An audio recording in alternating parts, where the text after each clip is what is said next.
120 rupeesக்காக அந்த 2.5 மணி நேரத்துக்கான ஒரு படைப்பா மட்டும் பாக்குறது இருக்குல்ல, அந்த 2.5 மணி நேரம் நான் என்ஜாய் பண்ணலாம்னு சொல்றதை என்னால ஏத்துக்கவே முடியும். ஏன்னா அந்த 2.5 மணி நேரம் இந்த உலகத்தில் உள்ள நீங்க செலவிடுறீங்க, அந்த நேரத்தை திருப்பி நீங்க யோசிப்பீங்க. அந்த நேரத்தை அந்தோட முடியாது, உங்களுக்கு தான் முடியும், நீங்க முடியுமா நினைச்சுக்கிறீங்க. ஆனா அந்த படம் திருப்பி திருப்பி பார்க்கப்படும், உங்க சந்ததியும் பார்க்கும். நீங்க இல்லாத பட்சத்தில் உங்களோட குழந்தைகளும் அந்த படத்தை பார்க்கும்.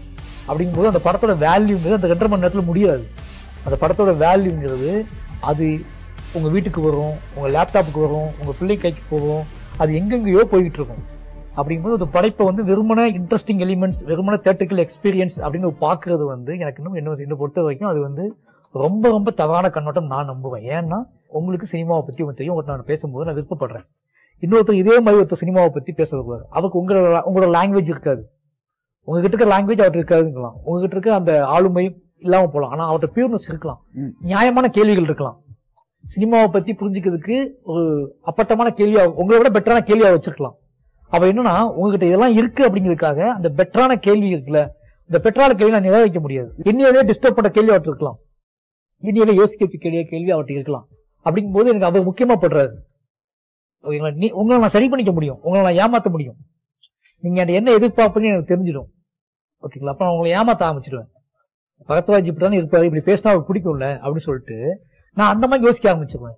ஆனா என்னைய ஒருத்தர் திடீர்னு நான் எதிர்பார்க்காத ஒரு கேள்விய அவர் ரொம்ப திக்கி திக்கி கேட்டா கூட, ரொம்ப என்ன சொல்றது, ரொம்ப இதா இல்லாம அவருக்குள்ளேயே உடஞ்சி அந்த கேள்வி கேட்டா கூட அந்த கேள்வி என்னை உயிர்ப்பிக்க வைக்கும், யோசிக்க வைக்கும். அப்போ எனக்கு அதுதான் ரொம்ப, அப்படிதான் படங்களுமே அது என்னவா ஃபார்மட் இருந்தா கூட, அது ஃபுல்ஃபில் ஆவாட்ட கூட நான் அந்த 2.5 மணி நேரம் செலவு பண்ணிட்டேன். நான் வராம இருந்தா பரவாயில்ல, நான் பார்க்காம இருந்தா பரவாயில்ல, பட் நான் சூஸ் பண்ணிட்டேன், 2.5 மணி நேரம் செலவு பண்ணிட்டேன். அப்படிங்கும்போது அதுக்குள்ள என்ன எனக்கு கிடைச்சிச்சு அப்படிங்கிறது ரொம்ப முக்கியமானது. அப்போ இந்த படம் கிராஃப்ட் நல்லா இல்ல, ரொம்ப எடுக்கப்படல, ஒழுங்கா எடுக்கப்படல அப்படிங்கிறதுக்காக எனக்கு படம் பார்த்துட்டு இருக்கும் போதே ஒரு விஷயத்துக்கு நான் சின்னதா விஷயத்துக்கு நான் ஏதாவது ஒரு இடத்துல ஒரு படத்துக்கு அழுதுருக்கலாம். ஆனா படம் முழுமை அடைஞ்சிருக்காம படமா இருக்கலாம், கிராஃப்டாவோ இல்ல டேக்கனாவோ. ஆனா ஏதாவது அழுது உண்மை தானே, ஏதோ ஒரு கேரக்டர் டிஸ்டர்ப் பண்ணிருக்குல்ல, அப்போ அந்த படத்துக்கு அந்த நியாயத்தை கொடுத்து ஆகணும். இதுதான் நான் பாக்குறது. ஒரு விமர்சனம் தான் என்னன்னா, நிலையான ஒரு படைப்பு, நிலையான வாழ்க்கைக்கு நம்ம தேவைப்படுதுன்னு இருக்குல்ல. நான் இன்னைக்கு சும்மா நான் பார்த்துட்டு ஒரு படத்தை பார்க்க 2.5 மணி நேரம் கொண்டாடுறேன், அப்படி போயிடுறேன், அடுத்த படத்துக்கு போயிடுறேன், அங்க போய் கொண்டாடுறேன், அடுத்த படத்துக்கு போயிடுறேன் அப்படின்னு நான் வாழ முடியாது. அப்படி வாழ்க்கைன்னா, அப்படி நான் வாழ்ந்துருந்தோம்னா இந்த இடத்துக்கு நான் வந்திருக்க மாட்டேன். நான் நிறைய நாட்டாமையை 100 தடவை போய் பார்த்துருப்பேன். சரிங்களா? சகலகலாவல்லவன எத்தனை பார்த்தும் எனக்கே தெரியாது, ராஜாத்தி ராஜாவை எத்தனை பார்த்தும் எனக்கே தெரியாது. இன்னைக்கு அந்த படம் நான் பார்க்க மாட்டேன். ஏன் அப்படின்னா அந்த மாதிரி படம் எடுக்க ஆசைப்படவும் மாட்டேன். வேற ஒரு இடத்துக்கு வந்திருக்கேன், யோசிக்க வந்திருக்கேன். எதுக்காக யோசிக்க வந்திருக்கேன் அப்படின்னா, என் வாழ்க்கைக்கு அந்த படத்துக்கு எவ்வளவு தூரம் இருக்குன்னு ஒரு அறிவு வருது. இதன் மூலமா நான் என்ன கத்துக்கிட்டேன்னு ஒரு விஷயம் வருது. அப்படிங்கல அப்ப அதுக்கு நான் பொய்யா எடுக்க முடியாது. அப்போ எனக்கு இந்த 2.5 மணி நேரம் இவங்களை என்கேஜா வச்சிருக்குமா அப்படிங்கிற கேள்வியை விட, அந்த 2.5 மணி நேரத்துல அவன் இனி எவ்வளவு நாள் அந்த 2.5 மணி நேரத்தை செலவு பண்ணிட்டு அவன் என்ஜாய் பண்ணிட்டு போயிடுவான். வெளியே போனதுக்கு அப்புறம் திருப்பி அவனு நானும் யாகமே ஆயிடுவோம். அவனுக்கு எனக்கு எந்த தொடர்புமே இருக்காது. அந்த 2.5 மணி நேரம் பயங்கரமா பாராட்டுவான். அந்த 2.5 மணி நேரத்துக்காக திருப்பி ஒரு 1 இயர் கழிச்சு, ஒரு 2 இயர் கழிச்சோ அவனுக்கு ரொம்ப டிஸ்டன்ஸ் ஆயிடுவேன்.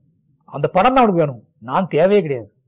நான் எப்ப தேவைப்படுவேன்னா, அந்த என்ஜாய்மெண்டையும் தாண்டி அவனுக்குள்ள நான் போவேன்ல, அப்ப அவனை தேட ஆரம்பிப்பான். அவனோட சுக துக்கங்கள்ல, அவனோட தத்துவார்த்த பிரச்சனைகள்ல, அவனோட லோன்லியா இருக்கும்போது அப்பெல்லாம் நான் தேவைப்படுவேன். அந்த 2.5 மணி நேரம் என்னை கொண்டாடாம விட்டுருந்தா கூட இந்த நேரத்துல அவன் நினைப்பான். அப்போ படைப்பாளனுக்கு எது ரொம்ப முக்கியம் அப்படின்னா, இப்ப என் படைப்பை தாண்டி என் படைப்பு கொடுத்த அந்த 2.5 மணி நேரத்தை தாண்டி என்னோட படைப்போட ஆதிக்கம் இருக்குல்ல, அது ரொம்ப முக்கியம். என் படைப்பு கொஞ்ச நாள் அவன் நீடிக்கணும், அவன் அடுத்த சந்ததிக்கு கடத்திட்டு போகிற விஷயமாவது அந்த படைப்பு இருக்கணும் அப்படின்னு